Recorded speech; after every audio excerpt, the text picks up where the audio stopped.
না না, ভিসা তো আমরা চিরদিনই দিতাম। আমরা তো বাংলাদেশকে আমাদেরই অঙ্গ মনে করি, কিন্তু তারা যদি না মনে করে, শত্রুর ব্যবহার করে, তাহলে আমাদেরও কড়াকড়ি হতে হয়। একে অপরকে মিষ্টি মুখ করাচ্ছেন কলকাতা নিউ মার্কেটের ব্যবসায়ীরা। না, এই দৃশ্য কোনো হালখাতার আয়োজনের নয়, এই দৃশ্য বাংলাদেশেরও নয়। তবে মিষ্টি মুখের কারণটা নিঃসন্দেহে বাংলাদেশ। এজন্য ভারতীয়দের হাফ ছেড়ে বাঁচার এক দৃশ্য। বাংলাদেশি ভাই সব, তোমরা আসো, আমাদের ভুল অভিমানে আমরাই অনুতপ্ত।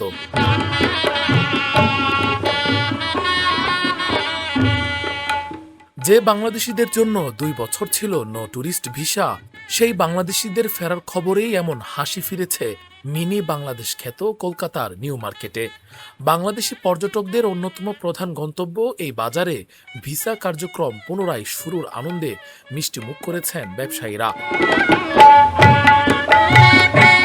শনিবারই মারাকুই স্ট্রিট ফ্রিস্কুল স্ট্রিট ওয়েলফেয়ার সোসাইটির উদ্যোগে জরুরি বৈঠক করেন নিউ মার্কেটের ব্যবসায়ীরা।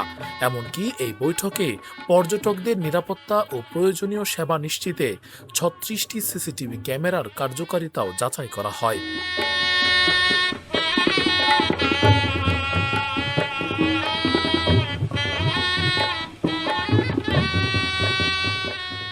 এদিকে পশ্চিমবঙ্গের মন্ত্রী ও বিজেপি নেতা দিলীপ ঘোষও ভিসা চালুর সিদ্ধান্তকে স্বাগত জানিয়ে বলেন, আমরা বাংলাদেশকে নিজেদেরই অংশ বলে মনে করি, কিন্তু তারা যদি শত্রুর মতো আচরণ করে তাহলে আমাদেরও কঠোর হতে হয়। তিনি আরও বলেন, আবার ব্যবসা শুরু হোক, ভিসা চালু হোক, দুই দেশের সম্পর্ক স্বাভাবিক হোক, এটাই তারা চান। তার ভাষায়, বাংলাদেশও বুঝতে পেরেছে এই পরিস্থিতিতে সবচেয়ে বেশি ক্ষতি তাদেরই হয়েছে। ওখানে চিকিৎসা ব্যবস্থা খুব খারাপ। কলকাতায় আসেন, দিল্লিতে যান ভালো চিকিৎসার জন্য, ওখানে ব্যবসার অবস্থা খারাপ, চাকরির অবস্থা। আমরা চাই পশ্চিমবাংলার সঙ্গে ব্যবসা বাড়ুক, আমাদেরও লাভ, ওদেরও লাভ। ওদের কলকারখানা নেই, আমাদের ব্যবসায়ীরা ওখানে সব পৌঁছে দেন। চাল ডাল তেল নুন কাপড় থেকে আরম্ভ করে ফল সার সবই যায়। বহু কোটি কোটি টাকা ওখানে ফেঁসে আছে, বহু ব্যবসায়ীরা আমাদের এখানে নেই। আবার ব্যবসা চালু হোক, তাদেরও লাভ হবে, ভিসা চালু হোক, সব স্বাভাবিক হোক, এটা আমরা চাই। আজ বাংলাদেশ বুঝতে পেরেছে ক্ষতিটা ওদেরই হয়েছে। দিলীপ ঘোষের ইঙ্গিতে ক্ষতিটা বাংলাদেশেরই বেশি হয়েছে বললেও বাস্তব পরিস্থিতি বলছে ভিন্ন কথা। নিজেরা ভিসা রেস্ট্রিকশন দিয়ে নিজেরাই যখন তা উঠিয়ে নিয়ে মিষ্টি নিয়ে দৌড়ঝাঁপ করেন, তাহলে বাকিদের বুঝতে অসুবিধা হয় না সংকটটা তাদেরই বেশি প্রবল ছিল। বাংলাদেশিরা না যাওয়াতে কলকাতার ওই মার্কেটগুলো অনেকটা শ্মশানে পরিণত হয়েছে, বন্ধ হয়েছে শত শত দোকান, যা তাদেরই স্থানীয় গণমাধ্যমে উঠে এসেছে।